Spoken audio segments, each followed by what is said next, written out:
This is why it's beneficial to have B12. Here's a way to tell that if you have a deficiency in B12, here are some ways that you can get it.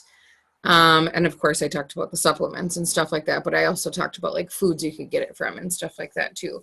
But I just did that. That was my first probably like 3 months of lives, was I just talked about different vitamins. I talked about vitamin C, I talked about zinc, I talked about everything. And then I also talked about like protein and eating well and different exercise things.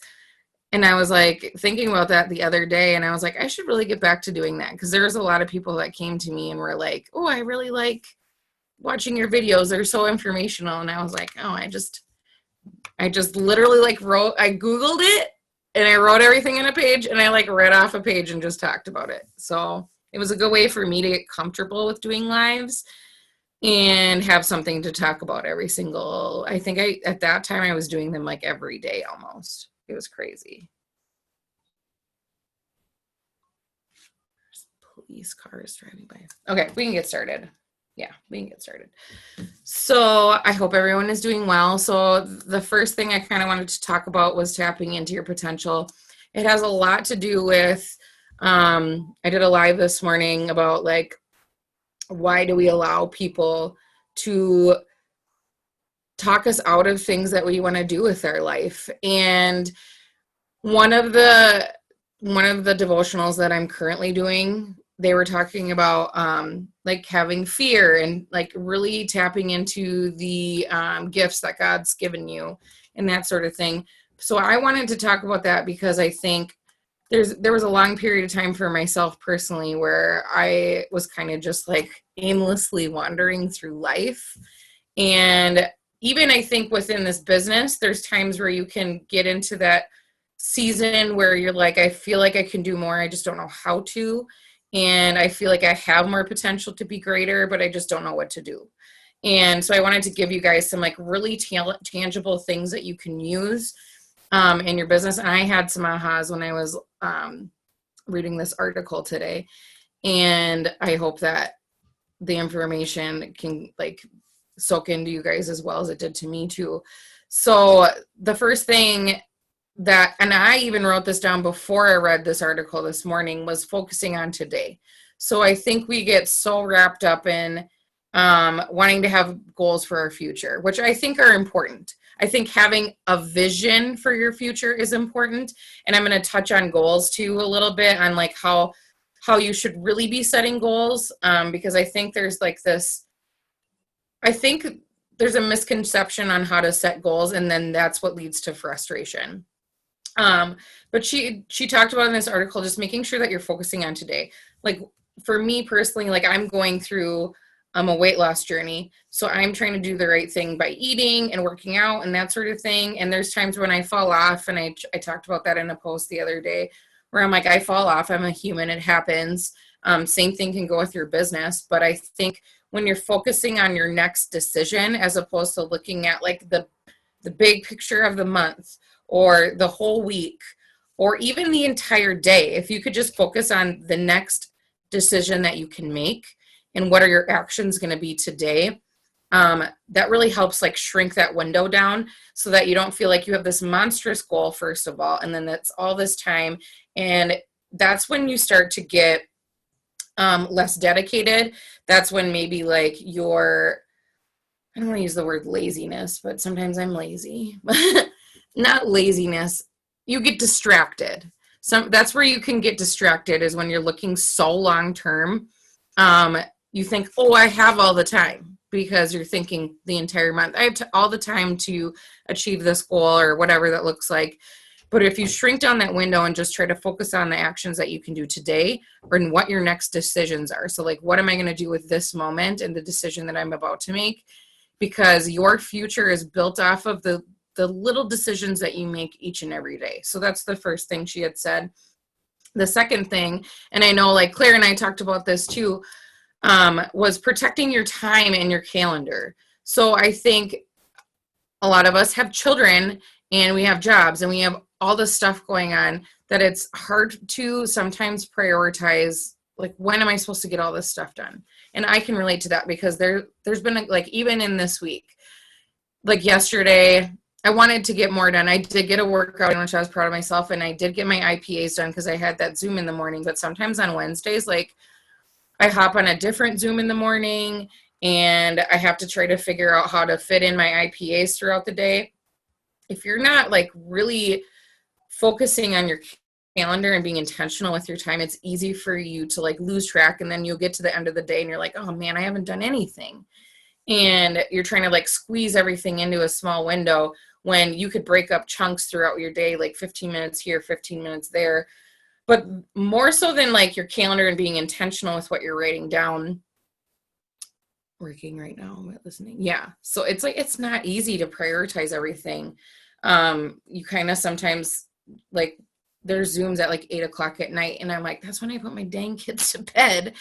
But know that you can like pop in your earbuds and do something or whatever that works. Because you might get, as you're doing that, as you're doing whatever you need to get done and you have it listening with an earbud in, you sometimes might still catch an aha. I know you're not like completely tuned in, but you know, at least it's plugging in. But more so than being intentional with your calendar, I think protecting your time is what's most important. So this is something that is actually one of my goals for the month, is saying no to things that I didn't want to say yes to in the first place. So I cut hair. I used to cut hair. So I was having, obviously with the whole quarantine thing, nobody could go get their hair cut. So, and I quit the dang job for a reason, right? Like, I don't want to do hair anymore. Like, I'm not passionate about it. I'll do my family's. It's not a big deal. But I was getting all these people that were asking me to do their hair at like obscure times when I'm like, no, that's my blocked off time to work out, or like, that's my blocked off time to do some work where I need to do follow-ups or whatever that looks like. And I was saying yes to all these people because I felt bad. Like, I was like, oh, I feel bad if I say no, like they're going to get mad at me or something like that. But you need to sometimes tell people no to things if you know that it's not a wise use of your time and it's not something you want to do anyways. Like, I'm not trying to say like tell your entire family no, you don't want to go to the 4th of July barbecue or anything like that. But I'm saying when those little things pop up, so like as you grow in your business and as like you get seen more, so like sometimes you might be called as guests on Zooms, or maybe people see your content and they like it and they relate to what you're talking about. You'll sometimes get people that will want to jump in your inbox that aren't on your team, or they're not like a really close friend to you. And I'm not saying like forget people, but you have to be wise with how you're spending your time on that stuff too, because there's been times where there's people like asking me all these questions about their business. And they're like, well, how do I do this? How would you suggest I do this? Because I do host those work with me Zooms, and they'll be like asking me all these questions all day. And I'm like, okay, how can I shrink down this time? Because it's taking away from my business. It's taking my time away from the people that I'm mentoring that are, I mean, not that person's not important to me, but you guys are important to me. Like, you trusted me. So my time is your time, you know? And so I had to start being selective with people and how I'm spending my time doing that sort of thing, and just saying like, you know, here's where you can find the answer. I would just suggest going to your upline, not trying to be mean, but it's like, I know, right, Amanda? It's like, and I feel bad because like all these people, obviously they can't get in to get haircuts, but I'm like, it was like my friend asked for their kids, and then I told my husband, and I was like, God, I'm just never telling people I cut hair ever again. And then I said that, and then another friend of ours stopped by, and he's like, hey, I could really use a haircut. And I was like, damn it. And then my grandma's my grandma. I have to cut her hair, I feel like. But so being really selective with what you're doing with your time and protecting your time, this includes your children. So if you're not taking time for yourself, that is something you need to prioritize, because it is so easy for you to operate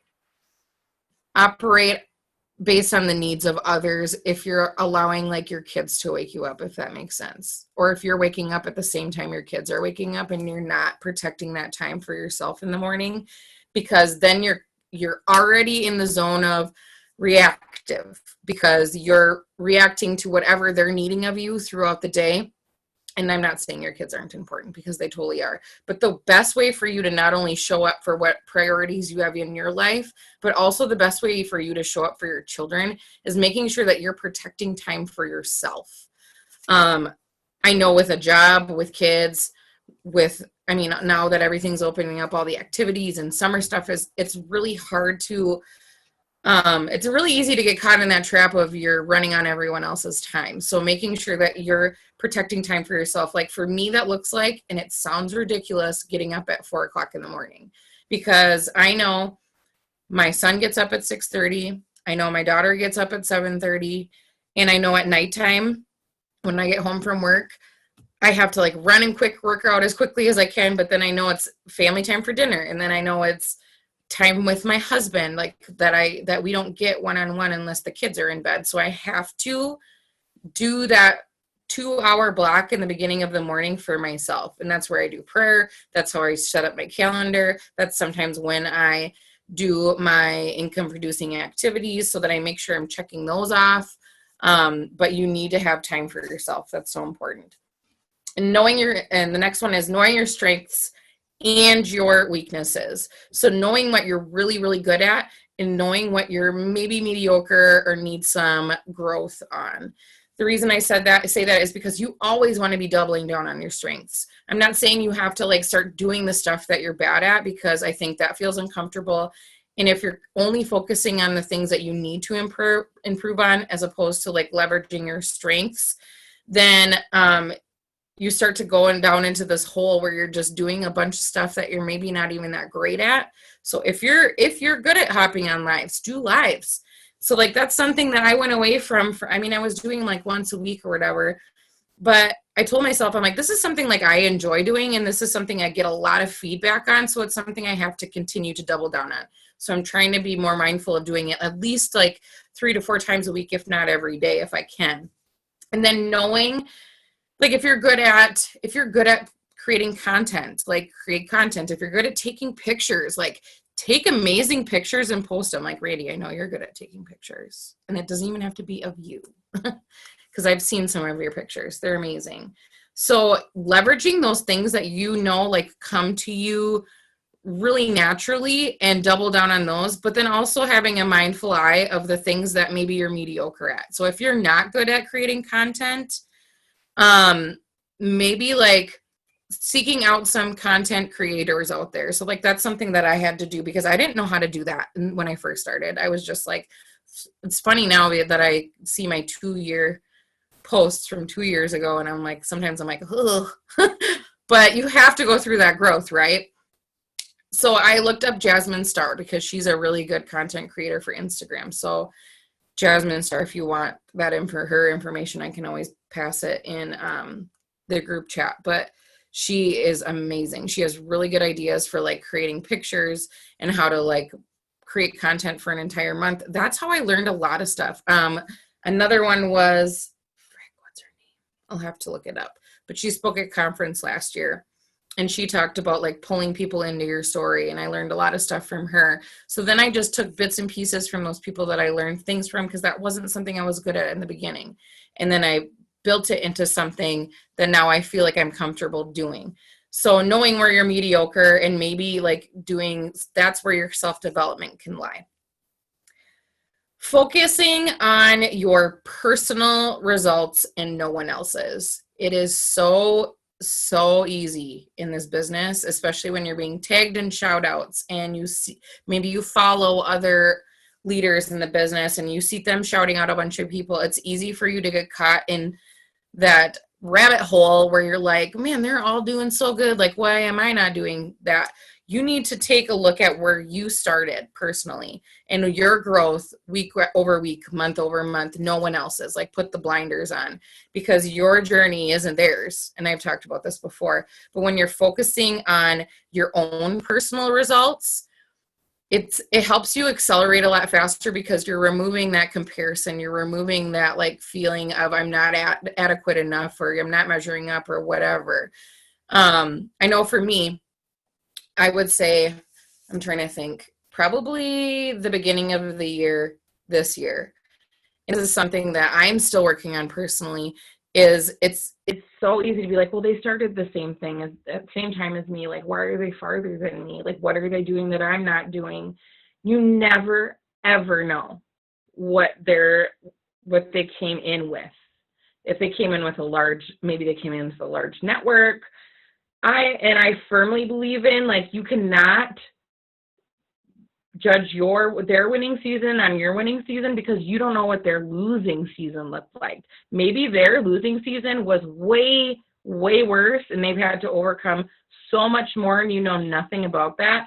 And if you were to, like, I think of, like, would you want to switch shoes with them? Like, I know there's a girl that I know very closely, and I love her to death, and her and I are very close. It's not Katie, it's somebody else. Her and I are very close, and she's moving really fast right now, and I'm super proud of her, and I can cheer her on now, knowing, because I know her backstory. I would have never wanted to be in her losing season. So I'm like, this is her time, and that's okay if she's moving faster than me, because her losing season was nothing I would want to ever experience. So really focusing on your personal results. Look at the progress that you've personally made over a week, over a month, over a year, and continue to focus on how you can improve your own personal results and not look at those around you. I should have brought water up here. Holy cats. Focus on your positive habits. So what are good positive habits that you have? Maybe it's that you do spend time in prayer. Maybe it's you do drink all of your water all day. Maybe it is that you are consistent with getting your IPAs done. Like, make sure that you're celebrating those positive habits that you're doing every single day, because even sometimes when you feel like you're just in the monotonous zone of doing the same thing over and over, it's little things compounded together that grow into something great. And I've told you guys that before, and I've shared that, but she brought that up in there, and I was like, oh, I'm going to bring it up again, I guess. And the last one, which I think is really important, because this is where it talks about goals too, focusing on what you can control. What can you personally control? I had a mentor when I worked for Wells Fargo, and I don't know if I've shared this story with you guys. He was my manager, and I had just stepped into a manager role, and I was feeling extremely overwhelmed. Like, I wanted to do everything for everybody, make sure everything was done right. I wanted to, like, help everybody. I wanted to do all the things, right? And I was getting so overwhelmed. He's like, you look like a chicken with its head cut off. Like, you need to stop. He's like, this is what I want you to do. I want you to focus on only the things you can control. You can't control whether or not this teller balances. That is her job. And you can control on showing her the right way to count, but you can't obviously make her do the things. And the same goes with when you start bringing people into your business. Like, you can't control how they work their business. You can show them the right way, and you can be there as a sounding board. You can be there for them and tell them, like, here's all the things that you can do, but you cannot physically make them go to their phone, type of a post, and send it out. Or you cannot physically take their phone and send out a message. If you did, that's ridiculous, because that'd be like micromanaging, and we're not here to do that. So focusing on what you can control. And this is where the goal piece comes in, and it was a big aha for me, because I've always set goals to, like, I want, like, this month, I'm like, I want to achieve 40K or 25K and 12K on my husband's account, and I want to get this many new customers and da-da-da-da-da. When she said in this article, you can't set goals that you don't have direct control over. I don't have direct control over somebody creating a customer account. I am not knocking on all the neighbors' doors and saying, like, give me your email address and putting it in my system. Like, I don't have control over what people say yes and what people are signing up with me. So your goals should be related to actions as opposed to just results. And that's where we get into the frustration of not achieving your goals, because you're putting them result-based as opposed to action-based. So what would that look like? And that would look like, my goal this week would be, I am going to have 5 conversations with 5 new people every single day. I am going to add X amount of people to my network every single day. I'm going to post so many times a day. I'm going to follow up with so many times a day. You have direct control over those actions. So, and when you're doing those actions, the results will come from them. But if you're placing your goals strictly on volume, like let's say you want to achieve 4K and you're placing your goals just on volume, that's when you, like when you don't start achieving that, you're like, oh, I suck at this. Oh, my lights just flickered. Whoa, I suck at this. Maybe it's not for me. Oh, this is taking too long, because you're focusing on the end result and you're not seeing what you're doing every single day that will lead up to that result. So I think going forward, like for me personally, my focus is going to be focusing on the goals that I can control and writing those down as opposed to like volume-based goals. Because that's also where you can get into comparison, because you're like, all these people are signing all these people and I'm not doing it. And then you're like, I suck at this. So those are some huge ahas I took away from that article I read. To tap into your potential of doing those items. I can screenshot this or take a picture of this too and send it to you, my notes that I took, if you want them, if you weren't able to take notes. Then I wanted to talk about signing promoters, because I think I've had a couple of people reach out to me saying, like, I can sign customers, but I struggle with like signing people to the business. Like, how do I talk about it? I know we have talked about like writing down the 5 reasons why you decided to join the business, but I think it's much more than that. I used to tell myself, and you can ask my upline stuff, I'm really good at signing customers, but I suck at signing promoters. Like, I just can't do it. And she's like, first of all, that's not true, because you have a team. And she's like, and second of all, you're probably just not talking about it enough. And it's easy to gravitate towards the lane that you feel most comfortable in. Like, if you love the products, it's so easy to gravitate towards that because they're life-changing. And it's so easy to gravitate towards talking about the products when maybe you're not seeing enough success with the business yet. Like, your paychecks aren't large, so you can't talk about that, or you're not getting an auto bonus, so you feel like you can't talk about that. But the thing is, you can. You can talk about when people come into this business, they have the opportunity to get $800 cash in their first 2 weeks. You can talk about, because there is people that are needing that right now. Like, yes, people are getting back to work, but chances are some of them are still behind on things, and that would make a huge shift for them. Talk about the reasons why you decided to do this and where you want to see it go. So like for me, I've really been focusing on like stuff that's going to pull on people's heartstrings that made me upset when I worked in the corporate America world. I still kind of do, but like asking to stay home with my sick kids, or having somebody tell me where I have to be when, and that I can't go to the bathroom, or I have to ask to go to the bathroom. I'm like, what am I, in elementary school? This is ridiculous. And still struggling, you know what I mean? Like, I am not to the point where I'm like, my business is paying for everything yet. I'm not there yet. But I'm going to talk about it like it's going to happen, because one, what you focus on happens. It's like where your attention goes, your energy flows, or whatever that saying is. Like this, I believe in making things manifest. So I'm going to talk about all that stuff. And then I totally lost my train of thought.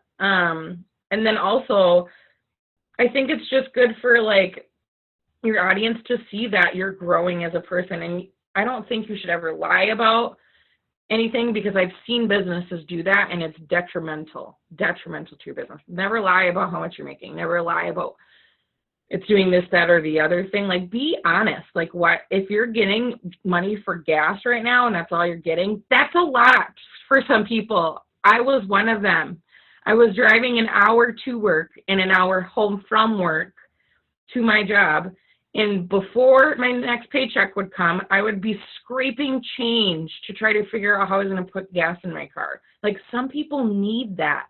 And a lot of people can relate a lot more to needing to pay for a couple groceries, or to be able to take yourself out to get your nails done, or like gas or whatever. More people can relate to that than being like, we just paid all our debt off. They're like, yeah, freaking right. Like, if you talk about the small things that you might think are insignificant at this time, those things can be significant to others because they're going through a struggle. So talk about the struggles that you've had. Even if you're currently still going through them, you can talk about how it's a frustration and how this is the solution.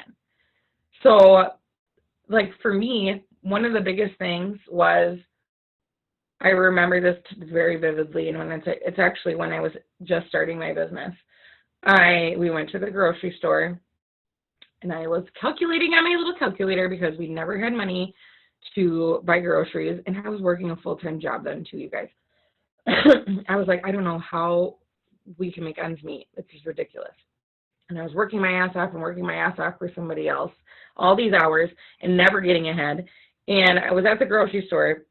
We're at the checkout line, and they're beeping it, and the number is going up and up. And I probably will talk about this in the live too, because I know that there's other moms that can relate to this. And that's how I'm going to bring people into this business to help them. I was watching the number tick up and up and up, and my anxiety was getting higher and higher and higher. And my kids are standing there with me. And I had to tell my then 12-year-old, can you please put these 6 things away because I can't get them right now. How flippin' embarrassing is that?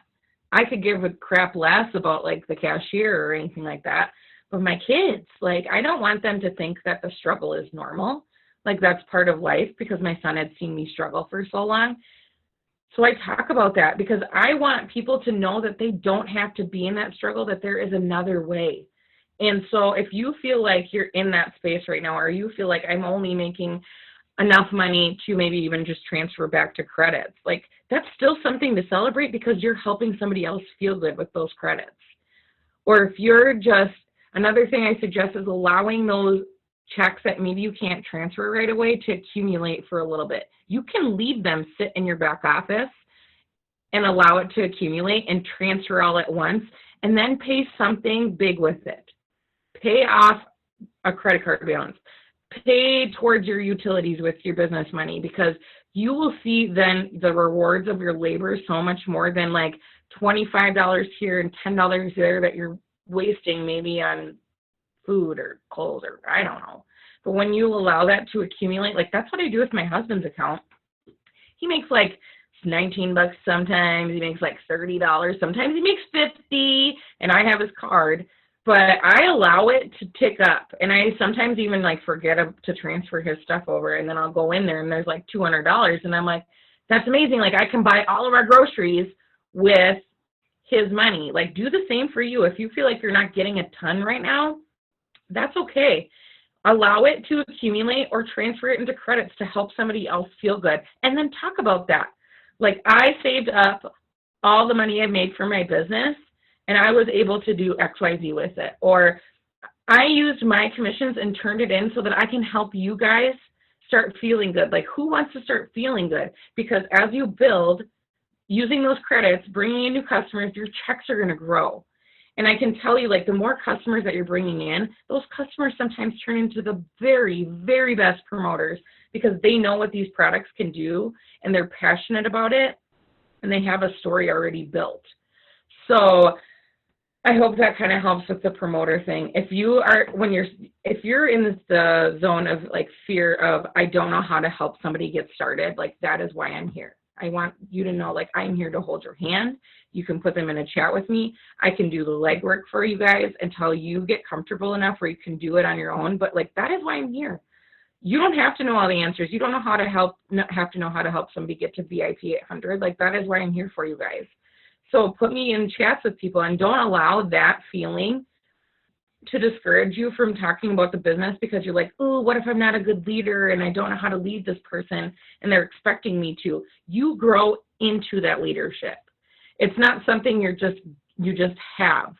I'm grateful enough that I had a lot of roles throughout my career where I was in leadership roles, so I was able to translate some of that information over. But there was still times that I had to learn when people first joined me in the business, and I was man, I would have done that differently if I knew now if I knew then what I know now. But it's a learning process, and I didn't leverage my upline like I probably should have. And I want to make sure that you guys know that you can count on me to help you with that. And if that is one of the reasons you feel like you're afraid to talk about the business part, or if you're afraid, what other people are going to think of you, that Yeah, I talked about that in my live this morning. You should probably talk about it, or you should probably watch it. Because I used to be that person where I was so concerned what everyone thought of me. And a lot of those people aren't even in my life anymore. And I was like, why did I waste so much of my life like worrying about what Sally Sue thought about me? So if I hope that was helpful. I kind of wanted to keep this a little short so that you guys can get back to your fam. But does anyone have questions or anything else you guys wanted to talk about briefly? You can unmute yourself or put it in the chat. Oh, I have to take a picture. Connie, I'm taking a picture. I didn't want you like looking off or something. Other than that, I'm going to stop recording. Oh man, which one is it?